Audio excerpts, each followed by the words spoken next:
Hello, everybody. This is Christy Whitman. Welcome to the Quantum Success Show, where you can get your information and inspiration to create your desires. And as you can see, I have a guest, and he is one of my favorite guests to have on the show. I don't have a lot of repeats, but this guy, I don't know, he's got so much wisdom that every time he comes back, everybody just loves him.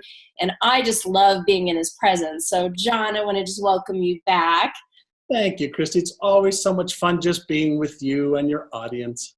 Thank you. So I'll give you a formal introduction, which I know you probably don't need, but John Assaraf is one of the leading behavioral and mindset experts in the world with a unique ability for helping people release the mental and emotional obstacles that prevent them from achieving their very best in life and business.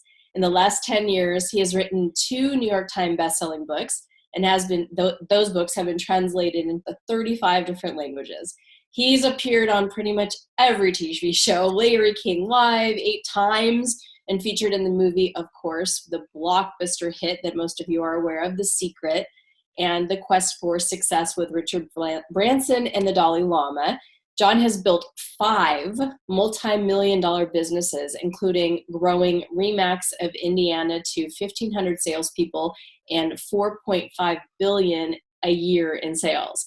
As a founder of Bamboo.com, he grew from nothing, like inception, to $10 million a month in revenues within the first 12 months and achieved a highly successful IPO on Wall Street. So this man knows great success. And for our interview today, we're talking about one of the concepts in the Quantum Success in Career book, which I'm so excited that you're part of this summit. Congratulations. And the book word that we have, the concept is cultivate, and really cultivating the thoughts that we want. Because obviously, there are thoughts that happen all day, every day, but really the thoughts that you allow and deliberately put into your mind. So I would love to hear your perspective on that and why it's so important. Let me maybe start in a slightly different area. And everybody has probably heard the saying, garbage in, garbage out. And that's actually not true. Garbage in, garbage rots. And when you have garbage rotting in your mind, then guess what you can probably expect for your behaviors and your results? Pretty much garbage, what you don't want. So when we talk about the word cultivate, and we talk about quantum laws, we all know the law of gestation or incubation, right? The law of gestation or incubation says that for every seed, there's a gestation or incubation period for the seed to go from seed to its potential of whatever the fruit is, or whatever, it delivers. So, carrot seed, is 85 days. A sheep embryo is X amount of months. A human embryo is 285 days. And so when we talk about cultivate and we talk about thoughts, the thoughts that you cultivate over and over and over and over again start to create roots in the soil, and those roots then develop trees, and those trees then develop fruits. So when we talk about cultivating, we all know, 35,000 to 50,000 thoughts a day are normal, but we also know that the predominant thoughts are the ones that are going to actually manifest in results. So the question is, are you cultivating, like a farmer, the fruit that you want, the results that you want?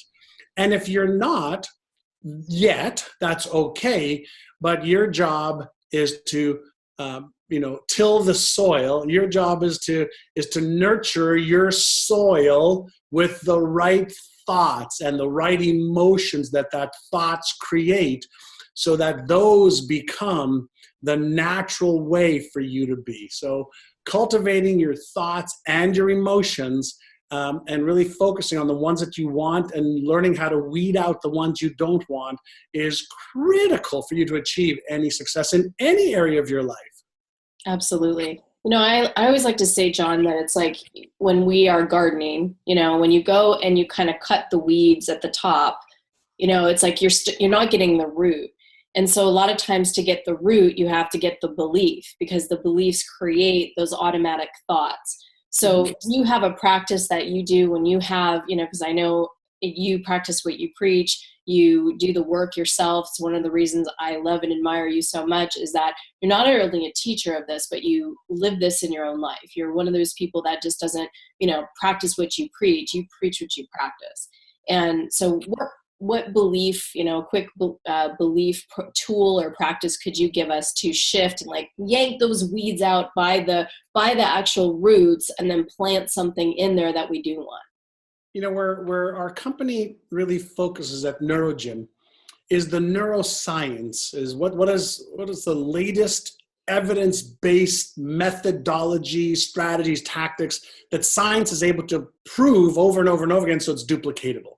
So let's maybe start with what is a belief. So I want you to think, everybody think right now, what belief were you born about how much money you could earn? None. You didn't have any belief about how much money you could earn, but you were born into an environment where your parents earned a certain amount of money, the kids you went to school with, their parents earned a certain amount of money, the teachers earned a certain amount of money, your doctor earned a certain amount of money, the bakery down the street or the dry cleaner down the street, those owners earned a certain amount of money, and you were in that environment which reinforced certain beliefs about what is possible for the people in that environment. And so you developed these patterns in the brain that gave you the evidence and the experience that this is true. Therefore, this is true for me too.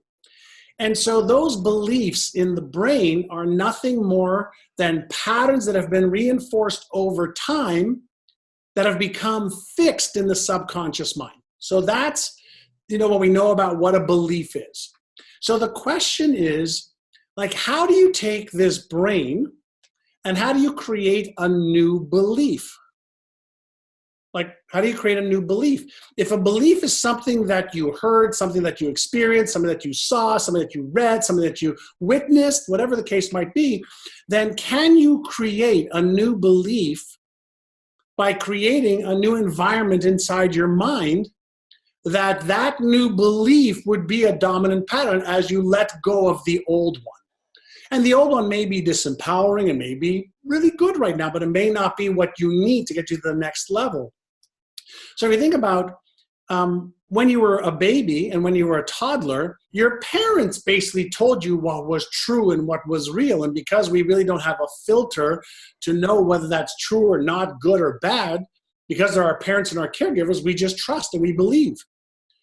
And so when we're talking about the world of beliefs, why not choose the most empowering belief in the form of a sentence first? And then why not take that sentence and through repetition of repeating that sentence, through listening to it, through visualizing it, through behaving in accordance with that belief 1 time, 5 times, 10 times, 100 times, you reinforce that belief so that the old belief starts to wither away and the new belief starts to have a preeminent position in your mind space. Well, we know that through repetition, you learn the alphabet. Through repetition, you learn mathematics. Through repetition, you learn how to eat. Through repetition, you learn how to walk. Through repetition, you learn how to talk. Well, what if we use the exact same process to develop a new belief, a new paradigm, a new habit? Well, that's the way beliefs are created or eliminated. So if your beliefs are that you're not good enough, not smart enough, not worthy, not old enough, not experienced enough, not skilled enough, not this enough or that enough, that's a limiting belief. That is a disempowering belief if the goals that you have require an augmented or more powerful belief. So why not deliberately do something called deliberate conscious evolution, which is you deliberately, consciously evolve yourself to a higher level of thinking, a higher level of awareness, a higher level of beliefs, and a higher level of behavior that match the vision, the goals, the dreams that you have. Because you will never outperform, never, ever, ever outperform your hidden or known belief system in self-image and self-worth. Ever, ever, ever. And even if you outperform it for a short period of time, you will sabotage the success until there's an equal match. So why not augment what you need to, the beliefs, the perceptions, self-esteem, self-worth, confidence, and certainty, as you upgrade your knowledge and skills on how to achieve that, so that you can have the greatest chance of success ever to be healthy and happy and wealthy and to have fun and experiences that make your life the masterpiece you want it to be. Love it. And I love how you're not just saying, okay, say affirmations. You know, it's like you repeat a mantra, an affirmation, but you see it visually. You see yourself with this new belief. You actually take the physical action based on this new belief. Correct. You then start to see the evidence of it and act on that evidence of it. So it's not just sitting around going, I am abundant. You know, it's like you have to feel it in your sense. You have to visualize it. You have to create a whole state of it and then act as if that is true, because you create from your beliefs. Yeah, and one of the best metaphors or analogies that I've learned to share what I mean about this process is I want you to imagine that you're sitting at a cafe, your favorite cafe with your girlfriend or your husband or wife, whatever the case is. And somebody taps you on the shoulder and says, oh my God, excuse me, my name is John. I work in Hollywood. We have this script that when I read it and I saw you, I mean, you are that script. If you learn this script, which I know you're not an actress, I know that you don't know the script, but if you learn this script, our producers are willing to pay you $10 million and you might even be able to win an Academy Award. Well, first you'd probably be excited, but then a flood of insecurities would probably kick in. Well, I'm not an actress. I've never done this before. You know, I've never read a script. I've never acted. So all of the why you can't is probably going to flood into your consciousness. But if that same person says, hey, listen, I know that you're probably scared. I know you probably don't know how to do this.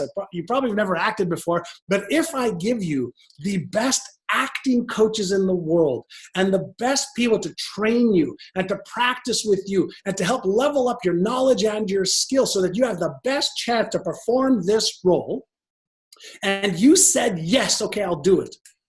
What would you then do to learn that new script that you haven't even seen yet, so that you become one with the script, so that when a camera is on you, you can deliver that like a New York play actress or a Hollywood actress?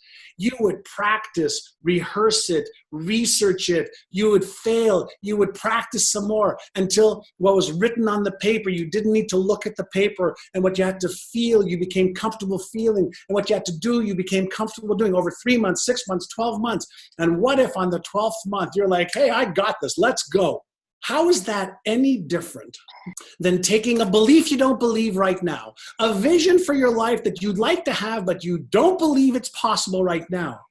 See, as soon as you make the commitment that I'm going to become the person that I need to become to achieve and live the life that I want, it doesn't make a difference, just hopes and dreams. Well, let's take the hopes and the dreams and let's make them more of a reality by saying, hey, your fears are okay. Your insecurities are okay. Your lack of confidence is okay. Your lack of knowledge and skill is okay. What's not okay is having these goals and dreams and a vision for your life and not making progress today towards that. So you don't have to get it perfect, but let's make some progress, saying along the way on my journey, as long as I'm committed to learning and growing and developing new beliefs and awarenesses and skills and knowledge, I will have a better chance to achieve that. Let's start today. Let's start today. That's all we got is today. Let's start today. I love it. John, you're amazing. I just love you so much. I'm so grateful you're in my life. I'm so grateful you're on this planet. I'm so grateful you said yes to stepping into being a teacher. You're just, I mean, wow. I'm grateful. I'm grateful for you. You're doing the exact same thing, my dear. And, I know that we help each other climb, as we climb, we lift each other. And that's what we're doing with everybody else in our lives. And that's who, our mentors and the books we read and the courses we take and the people that we hire help us as well. So we're in this together, and I'm all in. Sure. So one of the biggest gifts I ever received in my life was a meeting with a man in Toronto, Canada. His name was Alan Brown, and I was 19 years old. So it's, many, many, many years ago. Oh, isn't that many? I'm 56 now, so listen, that's a lot of years ago. However, he asked me if I had, my goals, and I said no. And he said, I guess they're not written down either. And I said no. And he taught me that there's a huge difference between setting goals and achieving goals. He says, but part one of setting goals is to get the clarity to give your brain the instruction of what it is that you want to trade your life for, what it is that you're committed to achieving. And the word commitment came from him asking me a question of whether I was interested or committed in achieving goals that he had me write over the weekend and bring back to him. And when I asked him what the difference was between interest and commitment, he says, well, if you're interested, you do what's convenient and you come up with stories and excuses and reasons why you can't. But if you're committed, you overcome all those reasons, excuses, or stories, and you do whatever it takes. So I said I was committed. And what I can share with you is he had me set up my goals for health, wealth, relationships, career, business, fun, experiences, charitable, etc. And he helped me do something called cognitive priming. It was after I set my goals, he had me review them in a very specific way every day. I believe that in order to achieve goals, we need three things. You need to have the right mindset, and mindset comes with managing your emotions. You've got to have the right skill set, and you've got to have the right action sets of what you do. Fantastic. And thank you for all that information and for the generosity of, your specific goal setting, what you learned years ago. And it must have worked because you're pretty darn successful. So you've done pretty well for yourself. So thank you, John. I really appreciate you being here, and everybody in the family, which is what I call my community. And leave us a comment. Let us know what you're taking away from our conversation today. Always appreciate continuing the conversation that way. So thanks, everybody. John, any final last words? My last words are going to be the reason that you have goals and dreams you haven't yet achieved is because something within you, that spiritual intelligence, knows that you're also capable of achieving that.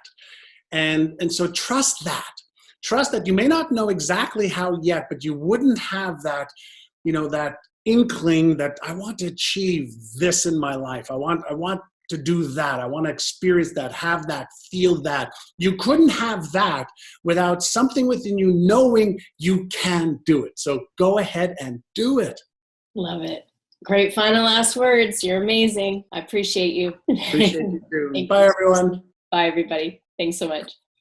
Thank you for watching. Check out the related videos here, and please subscribe to my channel for more. If you like this video, please share it with your friends and comment below what you think.